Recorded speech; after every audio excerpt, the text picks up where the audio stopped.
Bem-vindo, bem-vinda à nossa série Aprofundando na Bíblia. Esta série ela tem por objetivo tanto aprofundar aqueles mesmos temas que nós trabalhamos na série A Bíblia Rápida, como também as duas séries, esta inclusive, nos proporcionar um passeio por toda a Bíblia e fazer com que você possa conhecer as principais passagens da Bíblia, de Gênesis a Apocalipse, e com isso se tornar uma pessoa que tem uma cultura bíblica básica de boa qualidade. Nós vamos agora trabalhar o tema A Fuga de Jacó. Está em Gênesis 28 e acontece naquele momento em que Jacó está fugindo da ira de seu irmão Esaú, que o enganou, e também por instrução de seu pai Jacó, de seu pai Isaac. Jacó está indo para terras, para a fazenda de seu tio Labão, com o objetivo de ali conseguir uma esposa. Então ele foi com esse duplo propósito: fugir da ira do seu irmão Esaú, que estava muito irritado, irado, porque foi enganado, e talvez até pudesse haver, quem sabe, até um desfecho ruim, brigas e discussões, quem sabe até coisa pior. Então ele sai dali da fazenda do seu pai, Isaac, e também porque seu próprio pai Isaac disse: vai lá para a fazenda do seu tio, né, irmão de sua mãe, meu cunhado, Labão, e lá procura às vezes se você acha uma esposa lá entre as filhas dele. Porque Isaac não queria que Jacó se casasse com as mulheres da região ali, da terra de Canaã, porque Jacó não confiava nas mulheres da terra de Canaã. Porque Isaac não confiava nas mulheres da terra de Canaã.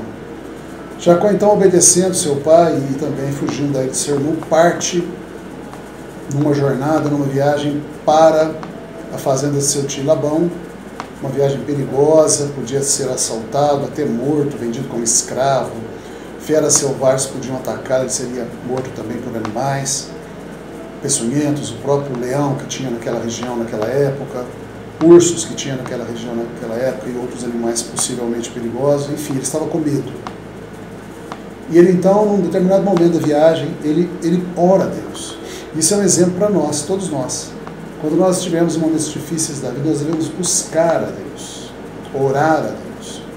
Observe bem uma coisa interessante: Jacó estava sofrendo o resultado do seu próprio pecado. O sofrimento que ele estava, a condição de risco que ele estava, os medos que ele estava passando, foram consequência de seu próprio erro. Ele enganou seu irmão, ele foi desonesto.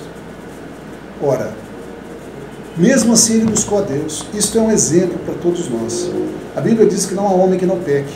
Mesmo que a gente esteja errado, feito algum pecado, mesmo assim nós podemos buscar a Deus, devemos buscar a Deus, e Deus nos receberá, mesmo a gente estando em pecado, estando com erro na vida.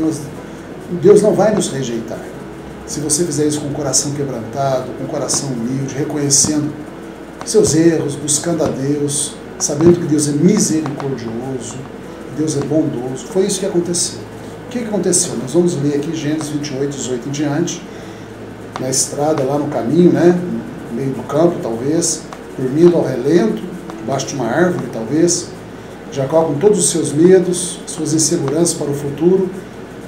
Tendo-se levantado Jacó cedo de madrugada, tomou a pedra que havia posto por travesseiro e a erigiu em coluna, sobre cujo topo entornou azeite, consagrou aquele pequeno altar de pedras. E ao lugar, cidade que outrora se chamava Luz, deu o nome de Betel. Betel significa casa de Deus. Ele estava dando para aquele lugar onde ele fez esse pequeno altar de pedras uma importância muito grande. Ele falou: aqui eu vou ter um encontro com Deus. Fez também Jacó um voto, dizendo: se Deus for comigo e me guardar nesta jornada que empreendo, e me der pão para comer e roupa que me vista, de maneira que eu volte em paz para a casa de meu pai, então o Senhor será o meu Deus, e a pedra que erigi por coluna será a casa de Deus, e de tudo quanto me concederes, certamente eu te darei o dízimo. Pois bem, nós temos aqui um exemplo bíblico muito bom para nós entendermos o que é um voto. Um voto na Bíblia é um pacto pessoal que a gente faz com Deus, é um acordo pessoal que a gente faz com Deus, em momentos importantes da nossa vida. Nós podemos pedir as coisas a Deus apenas orando e falando: Senhor, por favor, me abençoe, eu estou precisando. Podemos fazer isso e nós receberemos. Podemos suplicar: ó Deus, estou precisando muito, me ajude, me socorra. Receberemos de Deus. Mas há momentos na vida em que talvez a gente tenha que fazer uma oração baseada em uma postura mais profunda, mais sólida. E aí a gente pode usar o voto. Então a gente diria que a oração ela pode ser entendida como 3 degraus. A oração como petição, em que você pede a Deus, e a sua fé pode ser suficiente, sua consciência pode ficar tranquila o suficiente para que você apenas pedido receba. Súplica, quando você fala com Deus que você precisa muito daquilo, e você então pede a Deus com muita veemência, que Deus lhe dê. Essa é uma súplica que pode ser perfeitamente suficiente para Deus te atender. Mas há um terceiro estágio, que é o voto. O voto é, digamos, o grau máximo de busca de Deus para atendimento de uma grande necessidade. Foi o que Jacó fez. Certamente a alma dele estava ali extremamente temerosa, com medo do que iria acontecer, inseguro, vendo que aquele sofrimento todo era culpa dele mesmo, a consciência dele acusando. Então ele usou o expediente do voto. A Bíblia ensina isso, autoriza isso, só que você deve fazer votos. Se fizer, você não é obrigado a fazer, só petição e súplica pode resolver. Mas se você fizer um voto, você deve fazer com consciência, porque Deus não se agrada de voto de tolos. O que é um voto de um tolo? É quando uma pessoa fala para Deus que vai dar alguma coisa para ele e depois a pessoa não consegue dar. Então não faça. A Bíblia diz que é melhor não votar do que votar e não cumprir. Se você um dia quiser fazer, ou mesmo se você quiser entender como um voto é, vamos estudar aqui que o voto de Jacó, ele tem 2 aspectos: o que ele pede para Deus e o que ele oferece a Deus. Se você observar, ele fez 3 pedidos a Deus. Ele pediu: se Deus for comigo e me guardar nesta jornada que empreendo, ou seja, ele pediu a Deus: Deus me guarde nessa viagem, dos homens maus, dos ladrões, dos piratas do campo, me guarde de ser morto, de ter um acidente, de um animal violento se acometer contra mim. Segundo pedido: me der pão para comer e roupa para vestir, ou seja, não deixa eu ficar mendigo, pobre, miserável na vida.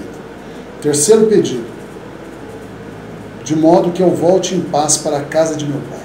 Ele queria reconciliar com seu pai, com seu irmão, queria ser feliz logo, que fosse possível. E ele ofereceu a Deus 3 coisas. Primeiro, o Senhor será o meu Deus. Ou seja, ele disse: eu não vou ser idólatra. Vou adorar o Deus do meu pai e do meu avô Abraão, do meu pai Isaac e do meu avô Abraão. Nós temos que lembrar que eles viviam numa região de idolatria. Os cananeus eram idólatras, adoravam o pau e a pedra, adoravam divindades, adoravam estátuas, imagens da escultura e divindades falsas. E Jacó disse: eu não vou fazer isso. Labão, a gente tem indicativos que Labão também era idólatra. Ele iria para a casa de um tio idólatra. Lá ele poderia ser pressionado a se tornar idólatra. Ele disse: eu não vou ser idólatra, eu vou adorar o único e verdadeiro Deus, o Deus do meu pai e do meu avô.